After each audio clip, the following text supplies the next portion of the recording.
আচ্ছা, গরমের ভিতরে কি করলে শান্তি এবং আরাম পাওয়া যায়? লেবুর শরবত, বেলের শরবত আর আইসক্রিমে অনেক শান্তি পাওয়া যায়। হ্যাঁ, শরীর ঠান্ডা থাকে। আর তুমি কিসে শান্তি পাও? তুমি বাপের বাড়ি গেলে।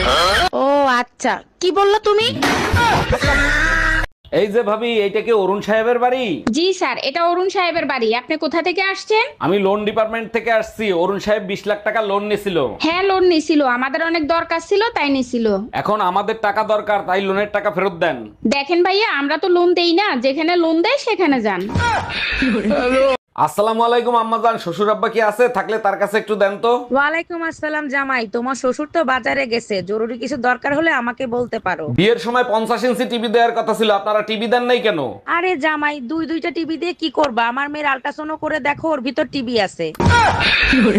এই শোনো, আজকে ইলিশ পোলাও করব না কাচ্চি বিরিয়ানি করব, কোনটা খাবা বলো? গরমের ভিতর বিরিয়ানি খেয়ে সহ্য করতে পারবো না, তুমি এক কাজ করো, ইলিশ পোলাও রান্না করো। গরমের ভিতর তিতা খাওয়া ভালো, তাই করলা দিয়ে ডাল রান্না করছি। তিতা ডাইলে যদি রান্না করে থাকো তাহলে আমারে জিজ্ঞেস করতেছো কেন? মা বলছে স্বামীর কাছে শুনতে, করতে বলে নাই।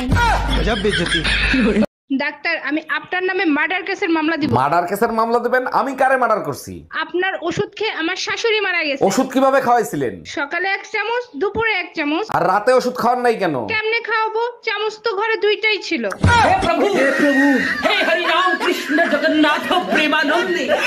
এ স্বামী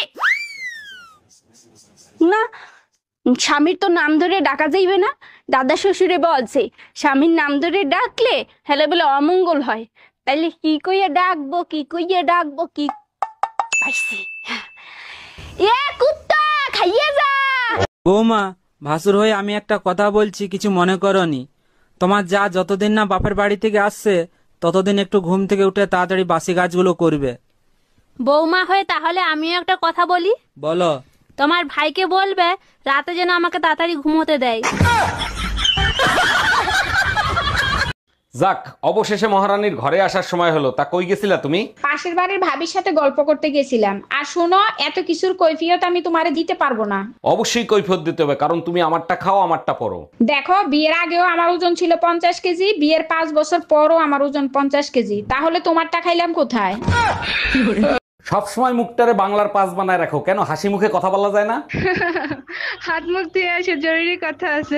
সাবাস, এইভাবেই কথা বলবা। আগে জরুরি কথা বলো। এই শোনো না, আজকে না আমার ননদ মারা গেছে।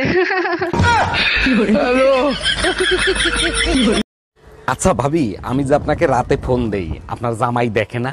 জামাই দেখলে ফোন চার্জে দিয়ে রাখে। বুঝলাম না, আমি ফোন দিলে ফোন চার্জে দেয় মানে কি? আমি আপনার নাম ব্যাটারি লো দিয়ে সেভ ও করছি। আচ্ছা। এর আগে 3টা বিয়ে করছো, তারপর আমারে বিয়ে করছো, তারপরও নিজের নির্দোষ দাবি করো। না, আমি নির্দোষ দাবি করতেছি না। আমি যখন জানি, আমি কেন নিজেকে নির্দোষ দাবি করব? আমি দোষী। তাইলে কেন আমারে বিয়ে করছিলা? তখন আমার আবেগে কাজ করছে, বিবেক কাজ করে নাই। हम इसका पति है, हमको सिर्फ फांसी का सजा चाहिए।